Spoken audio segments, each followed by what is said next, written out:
to our panel. Joining us here in Washington, D.C. is Debbie Hines. She's a former Maryland Assistant Attorney General and Baltimore City Prosecutor. Joseph Williams is the Senior News Editor at U.S. News and World Report. Thomas Ruskin is a former New York City police detective and president of the CMP Protective and Investigative Group.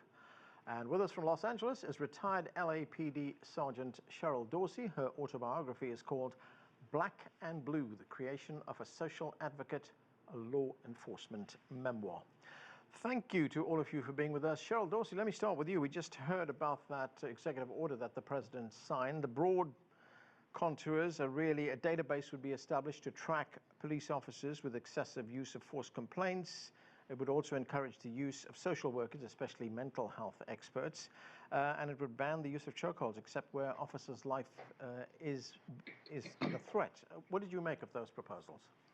Well, listen, it was a word salad, and it was meaningless because much of that is already in effect. Officers can only use deadly force as a last resort, not a first resort. In many places, the chokehold is banned. We saw in 2014, an NYPD officer by the name of Daniel Pantaleo used what was a banned chokehold to murder Eric Garner. And the police commissioners told us that what we saw wasn't a chokehold, it was actually an upper body seatbelt restraint. So banning a chokehold and giving it another name to make it justifiable is offensive.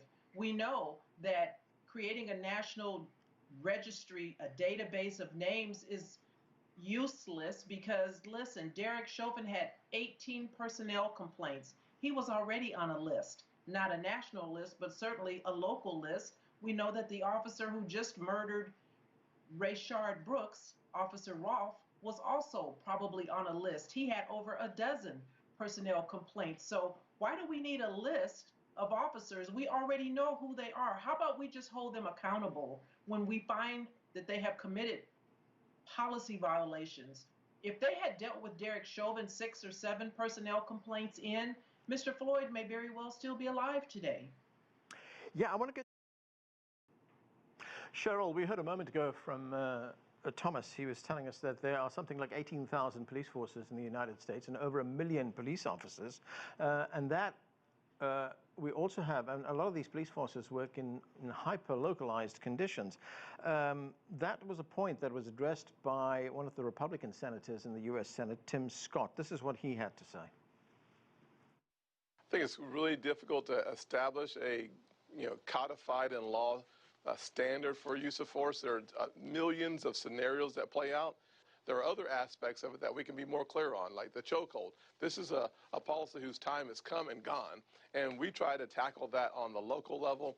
The House policy tackles that on the state level. I think the president's looking at a national perspective on that from his executive order. But every single aspect of all 3 levers want to tackle the issue of chokeholds, and that's part of that entire conversation around the de-escalation of force. So, Cheryl, to what extent is the task of reforming police behavior complicated by the fact that you do have 18,000 police forces, each one with its own rules? Listen, it's not that complicated. You can only use deadly force in the immediate defense of your life or the life of another. And so that's pretty clear. You know, we just saw Rayshard Brooks shot because he took an officer's taser. First of all, a taser is a non-lethal weapon. He was running away from the officer when he was shot and killed twice in the back. There was no immediate defense of life. And so if sense were common, everyone would have it. And so we need to admit that there are officers, and listen, I worked patrol for 20 years. I know the culture and I know the mindset. There are officers out there who live for this kind of stuff. We heard this officer, Rolfe, in his own words, do a victory lap after he shot and killed Mr. Brooks. He said, I got him. It was almost as if he were so proud that he was shooting this man in the back because he didn't have the physical stamina to go and catch him. And so the laws are clear. If it's not immediate defense of life, and I don't care what you think, I know that great deference is given to what an officer says, and now they've learned, all they have to do is say, I was in fear of my life, but you got to be able to articulate it, and it needs to be reasonable, and it needs to be proven. And we don't have...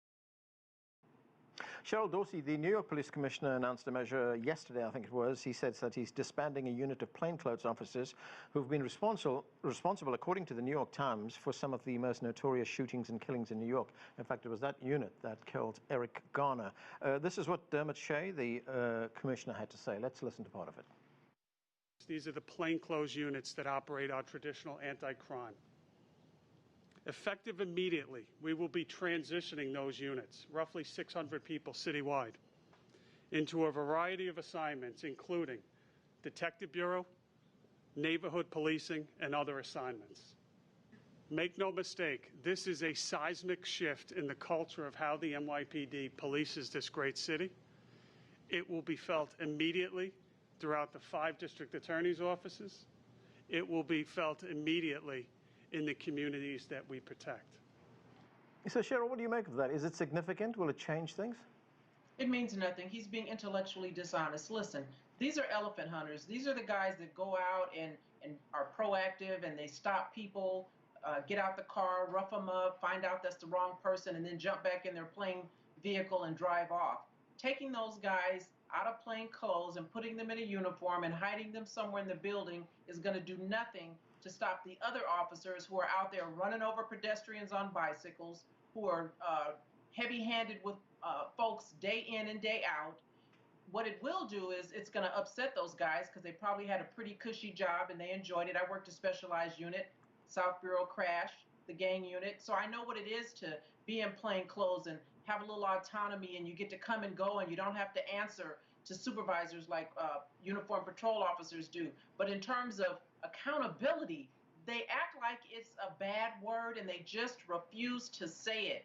Hold the officers who are misbehaving accountable. If you want to move 600 officers and put them in uniform, do that. But what about those 3, 4, 6 officers that are out there using excessive force and racking up personnel complaints? And oh, by the way, we know that Officer Roth was involved in something that had to do with improper use of a gun. So there's that.